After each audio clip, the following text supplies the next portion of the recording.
अगर मैंने ये रोड तोड़ा था, इसमें सबसे पहला नोटिस मैंने मेरे पापा जी को और मेरे चाचा जी को दिया था। उसके बाद मैंने 39 और लोगों को दिया। हमने जैसे कि गट्टे से लेकर बस स्टैंड तक हमने चौड़ा रास्ता करवाया 52 फुट का। हमने 59 बिल्डिंगें पटकी, ये कोई छोटा काम नहीं था। हमने कोई भी रास्ता बनवाया निष्पक्ष, उसमें कोई मेरा परिवार या कोई मेरा दोस्त या मेरा कोई वोटर आया तो हमने कई लोगों की तरह जो आज आप देख रहे हैं, हमने कोई पक्षपात नहीं किया। हमने जो भी रास्ता बनाया उसमें चूंत रेर ये सब हटा के और निष्पक्ष भाव से हमने कार्य किया। 24 घंटे हमारे कार्यकाल में जखराना में बिजली रही नहीं रही हो तो एक भी आदमी खड़ा होकर अपने धर्म कर्म से कह दे। 10 मिनट लाइट कट जाती थी तो हम हाउस पावर में खड़े रहते थे और हम लाइट छुड़वाते थे। नमस्कार, मैं विवेक कुमार, विवेक मीडिया से। आज हमारे साथ हैं दबंग और एक खास शख्सियत जो किसी परिचय के मोहताज नहीं है, ग्राम जखराना पंचायत के पूर्व सरपंच विनोद स्वामी। चलिए उनसे कुछ पहलुओं पर चर्चा करते हैं। सरपंच साहब, आपका अब तक का जीवन का सफ़र कैसा रहा? हमारा सफ़र आपके सामने रहा है। बचपन से हमने देखा कि कहीं भी कोई गरीबों पर अत्याचार हुआ तो हम उनके सामने साथ खड़े होके उस लड़ाई को हमने लड़ा है। और हमने देखा कि भाई किस तरह से एक कमज़ोर आदमी को परेशान किया जाता है। हम उसकी हर परेशानी में खड़े रहे और हर मतलब तगड़े से तगड़ा बाहुबली आदमी से हमने टक्कर ली। फिर हमने राजनीति का सहारा लिया, उससे हमने लोगों की सेवा की। वो आपके सामने है। तो हम तो एक अलग टाइप के रहे। हमारा जीवन हमेशा ही संघर्षमय रहा, हम लोगों के लिए और अपने लिए संघर्षरत रहे। जखराना में आपके कार्यकाल में अपनी उपलब्धियाँ क्या क्या रही?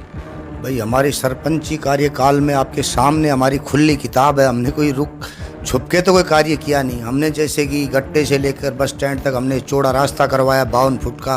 हमने 59 बिल्डिंगें पटकी, ये कोई छोटा काम नहीं था। हमने कोई भी रास्ता बनवाया निष्पक्ष, उसमें कोई मेरा परिवार या कोई मेरा दोस्त या मेरा कोई वोटर आया तो हमने कई लोगों की तरह जो आज आप देख रहे हैं, हमने कोई पक्षपात नहीं किया। हमने जो भी रास्ता बनाया उसमें चूंत रेर ये सब हटा के और निष्पक्ष भाव से हमने कार्य किया। 24 घंटे हमारे कार्यकाल में जखराना में बिजली रही नहीं रही हो तो एक भी आदमी खड़ा होकर अपने धर्म कर्म से कह दे। 10 मिनट लाइट कट जाती थी तो हम हाउस पावर में खड़े रहते थे और हम लाइट छुड़वाते थे।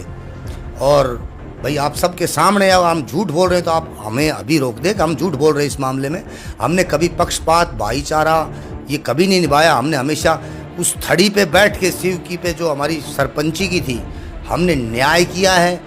लोगों की तरह हमने पक्षपात नहीं किया। 2 घरों का हमने चौतरा हटा दिया और फिर हमारा कोई आया तो हमने वहाँ छोड़ दिया। हमारा कोई खेत खलियान रास्ते में नरेगा के तहत आया हो और हमने वो रास्ता लोगों की तरफ बदल दिया हो, ये हमारे कभी स्वभाव में नहीं रहा। और आगे भी कभी बस्ती ने कभी मौका दिया, दुर्भाग्यपूर्ण कुछ समय हमारा चला गया था कार्यकाल में। अगर बस्ती हमें फिर देगी तो वही कार्य हम फिर करेंगे। हमने कभी पानी का 1 रुपये गाँव से लिया हो तो बता दो कि हमने कैसे भी एडजस्टमेंट किया हो। लोग आज पानी का भी पैसे ले रहे हैं ग्राम पंचायत में, हमने पहले भी नहीं लिया। 10 मिनट हमने कभी लाइट नहीं कटने दी। एक रास्ता ऐसा बता दो जो इस गली को मैंने बनाया और उसमें मैंने किसी चौंतरे को भी छोड़ा हो, कोई पक्षपात किया हो, मैंने कोई भाईचारा निभाया हो। अगर मैंने ये रोड तोड़ा था, इसमें सबसे पहला नोटिस मैंने मेरे पापा जी को और मेरे चाचा जी को दिया था। उसके बाद मैंने 39 और लोगों को दिया। विनोद जी, मेरा एक अगला सवाल है आपसे। दबंगता ये शब्द आपका पीछा नहीं छोड़ता है, इसके बारे में आपका क्या कहना है? आप एक बात बताइए विवेक जी, आप तो पढ़े लिखे और समझदार पत्रकार लगते हैं और आप ऐसे सवाल पूछ रहे हैं मेरे से बचकाने से। दमंगता क्या भगत सिंह में नहीं थी? दमंगता क्या सुभाष चंद्र बोस में नहीं थी? बिस्मिल में नहीं थी? दमंगता अच्छी चीज़ है। अगर हमने दमंगता की है समाज हित में, ग्राम हित में, युवाओं के हित में हमने दमंगता की है तो ये हमने कोई गुनाह नहीं किया। और हमने गुनाह किया है तो भाई इन सब ने गुनाह किया है, भगत सिंह जी ने या सुभाष जी ने या पंडित बिस्मिल ने, तो हमारा भी गुनाह मान लो। और ऐसा गुनाह हम करते ही रहेंगे। दमंग बनो लेकिन जनता के हित को सर्वोपरि समझो। अपने संविधान के अनुसार दमंगताई रखो। जनता के हित के लिए अगर हमें ये दमंगताई शब्द हम पे लगता है तो हम ये दमंगताई शब्द बार बार करेंगे। अगर किसी की बहन बेटी या माँ के साथ गलत हो रहा है तो उसके खिलाफ तलवार उठाना या आवाज़ उठाना गलत है क्या? ये दमंगता है तो हम ऐसी दमंगताएं बार बार करेंगे। विनोद जी, अक्सर आप विवादों में रहे हैं, इस विषय पर आप क्या कहना चाहोगे? विवेक जी, आप तो बहुत ही पढ़े लिखे विद्वान पत्रकार मुझे लगते हैं, तो आपके सवाल पे मुझे हंसी आती है। विवादों में तो श्री कृष्ण, जिनके कहते हैं कि श्री कृष्ण जी विष्णु के अवतार थे, वो भी हमेशा विवाद में रहे। कभी कहते हैं कि उनके 17,000 रानियां थी, वो गोपियों के नाती हुए के कपड़े उठा ले जाते थे, वो मक्खन चोरी करते थे, क्योंकि उनके घर में कितनी गायें होती थी। विवाद में तो वो भी घिरे हुए रहते थे हमेशा। तो अगर समाज के अच्छे के लिए कुछ हो तो अच्छी बात है। रामचंद्र जी को ये विवादों में घिरे, उन्होंने अपनी पत्नी को छोड़ दिया, जिनको मर्यादा पुरुषोत्तम श्री राम मानते हैं, वो भी विवादों में रहा। एक दर्द किसी धोबी ने कह दिया, बताया कि उसने अपनी पत्नी को रख लिया और मैं तेरे को नहीं रखता, अपनी पत्नी को कहा उसने ऐसा। तो विवादों में समाज की अच्छाई के लिए विवादों में रहना एक अच्छी बात है। और विवादों का कारण तो हो, मैं कोई गलत ऐसे विवाद में तो नहीं रहा। मैंने किसी बहन बेटी के चरित्र के बारे में मेरे साथ कोई ऐसा लांछन लगा हो, कोई चोरी जारी का मुझ पे लगा हो, किसी का एक पैसा लेन देन पे मुझ पे लगा हो, कोई ऐसे में विवादों में रहा हूँ। मैंने किसी का कुछ धन हर लिया हो, किसी की ज़मीन हर ली हो, किसी माँ बहन बेटी की इज्जत की तरफ मैंने गलत नज़र से देखा हो, तो उसके लिए मैं शर्मिंदा हूँ। समाज के लिए कोई अच्छा हो तो इसमें तो लोगों ने तो श्री कृष्ण जी को या श्री रामचंद्र जी को किसी को नहीं बख्शा।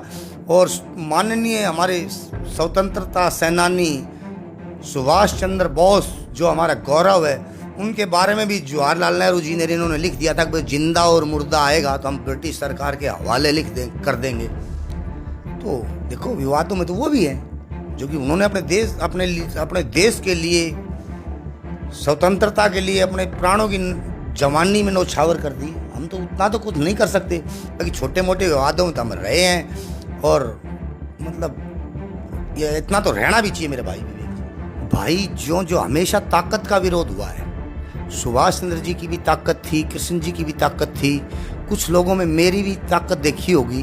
तो राजनीतिक प्रतिद्वंद्विता रखने वाले, जैसे कि मैं 2-2.5 साल पहले, 3 साल पहले ही किसी विवादों में गिरा, तो किसी हमारे ओछे राजनेता ने कर के इंटरव्यू, सरकार पे दबाव बना के हमें 2.5 साल जेल में भी रखा था। ऐसे विवादों में मैं रहा हूँ। और मैं क्या, यहाँ इस देश में तो दई देवताओं को भी नहीं बख्शा, मेरी तो हस्ती क्या है। जब मैं जेल में था तो मेरी यही भावना रहती थी, मैं कैसे इस जेल से निकलूं, और भाई मेरे गांव ने जो मुझसे उम्मीदें रखी थी, मैं उन पे कैसा खरा उतरूं। मेरी हर पल यही सोच रहती थी। बस्ती माता ने मुझे, मेरे जैसे माटी आदमी को मौका दिया है, तो मैं उसका कर्जा कैसे चुकाऊं।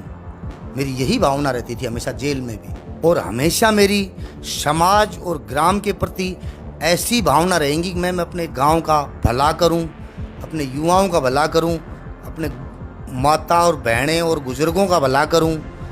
आने वाले समय में लोग कहें कि भाई विनोद नाम का व्यक्ति भी कोई जखड़ा में कभी पैदा हुआ था। मैं कुछ ऐसा करना चाहता हूं। जब तू आया, तू रोया, हंसा जग सारा, और जब तू जाए, तू हंसे और रोए जग सारा। ऐसा कुछ कर जा प्यारा, तो मैं ऐसा ही कुछ मेरे मित्र विवेक जी करना चाहता हूँ बस्ती के लिए। मैं कभी बुरा नहीं था, नहीं हूँ, और नहीं आगे कभी भविष्य में बस्ती के लिए मैं गलत साबित हूँगा। और जिस दिन मैं हो जाऊँ, वो भगवान करे कि मेरी ज़िंदगी का आखिरी दिन हो। विनोद जी, कुछ लोगों में आपकी छवि नकारात्मक बनी हुई है, इसके बारे में आप क्या कहना चाहेंगे? देखो, जो प्रतिद्वंदी आदमी होते, मैं राजनीति में हूँ तो प्रतिद्वंदी तो सभी के होते हैं, और 5 उंगलियाँ समान नहीं होती हैं। और आज भगवान राम भी अगर आ जाएं राजनीति में, तो उनका भी विरोध होगा, उनके बारे में भी लोग कहेंगे। तो मेरी तो कहानी क्या है, कोई एक ऐसा कोई पहलू लाओ, मेरी कोई नकारात्मक ऐसी हो, मैंने कोई गांव या बस्ती या किसी का बुरा किया हो, या मैंने कभी बुरा सोचा हो, कोई एक अपने धर्म और कर्म से ये कह के साबित कर दे कि मैंने कभी नकारात्मक सोच मेरी गांव के प्रति या युवाओं के प्रति, किन्हीं के प्रति, मतलब पूरी बस्ती के प्रति रही हो, आसपास गांव के प्रति मेरी कोई ऐसी नकारात्मक भावना रही हो, तो भाई हम आज ही ये गांव छोड़ देंगे। हम तो जात के सामने है, कहीं भी चून मांग के खा लेंगे, तेरे को शक्ल लेंगे। हमारे पूर्वज भी एक बार गांव पहले छोड़ गए थे,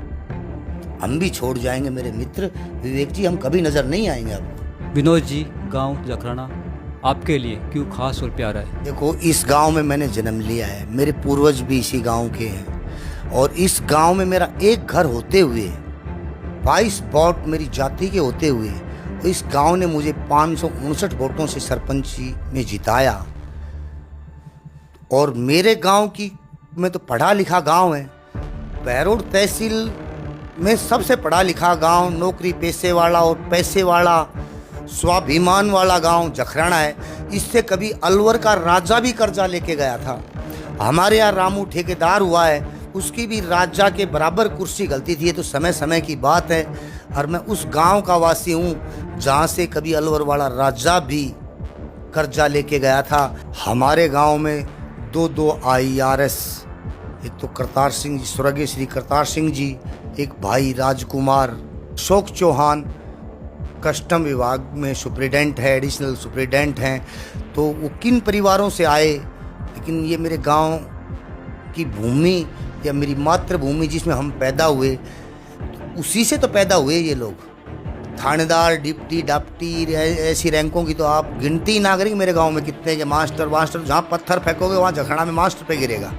तो मैं उस देश का वासी हूँ जिस देश में गंगा बहती है, तो मैं उस गांव का वासी हूँ जिस गांव में देसी बाजरा होता है। तो मैं गर्वान्वित महसूस क्यों ना करूँ अपने आप को। विनोद जी, आपका गांव में एक समुदाय का घर होते हुए आप सरपंच पद तक कैसे पहुंचे? विवेक जी, आपने ये बचकाना सा प्रश्न मुझसे कैसे पूछ लिया? मेरा एक समुदाय कैसे, एक घर कैसे है? मेरा पूरा गांव मेरा अपना है। मेरे काका ताऊ, चाचा ताऊ, बुआ, भाई बहन, हम सब एक समुदाय के ही लोग हैं और पूरा गांव एक है। तुम तो सरपंची पद तक चाहते हो। मेरा समुदाय और मेरा गांव पूरा अगर उनकी मुट्ठी में हो तो मुझे संसद में गाल दे मेरे भाई। कौन सी सदी में जी रहे हो आप? 16वीं सदी में जी रहे होगे, 21वीं सदी है माय डियर भाई। मैं इन जाति बिरादरियों में विश्वास नहीं रखता। 36 जाति बिरादरियां मेरी अपनी हैं और मेरा गांव मेरा अपना है। ये एक समुदाय वाली बात आप कभी भविष्य में दोबारा मेरे सामने मत कर देना। मेरा गांव मेरा अपना है और मेरे गांव की अगर चले तो मेरा गांव मुझे आज ही संसद भेज दे और मैं देश के बढ़िया फैसले लेने में सक्षम रहूं। विवेक जी, दोबारा ऐसा बचकाना सवाल मुझसे मत पूछना, लोग हंसेंगे आप पे। विनोद जी, चलते चलते आप युवाओं को क्या संदेश देना चाहेंगे? मैं ये कहूँगा, हर एक युवा मेरे से भी आगे बढ़ के दमंगताई करें। किसी की बहन बेटी पर अत्याचार हो रहा हो, किसी गरीब की कोई ज़मीन जायदाद दबा रहा हो, अपने से कमज़ोर पे अगर अत्याचार हो रहा हो तो उस पर वो दमंगताई से अड़ें डटें और उनको न्याय दिलाएं। और नशे पते ऐसी चीज़ों से बचें कि उनके माँ बाप उन्हें किस स्थिति में पढ़ा रहे हैं। कोचिंग पे भेज दिया और बेटा वहाँ नशा पता कर रहा है तो उनके माँ बापों पे क्या गुजरेगी, ये छाती पे सोचो। हाथ रख के युवाओं को मेरा यही है, कल आप भी किसी के बाप बनोगे। अगर आपके बच्चा नशा करेंगे तो आप क्या सोचोगे, वही आपके माँ बाप के बारे में आप सोच के। और युवा तो आज का कंप्यूटराइज है, मुझे उनको संदेश देने की ज़रूरत क्या है, लेकिन मैं कहूँगा बढ़िया कर्म करो, बाप दादाओं का नाम आगे बढ़ाओ। इज्जत बनाने में समय लग जाता है, युवाओं गंवाने में तो आधा सेकंड नहीं लगता मेरे मित्रों। तो दोस्तों, ये थे हमारे साथ विनोद जी। विनोद जी, आपने अपना कीमती समय दिया, इसके लिए आप तहे दिल से धन्यवाद देते हैं। देखते रहिए विवेक मीडिया।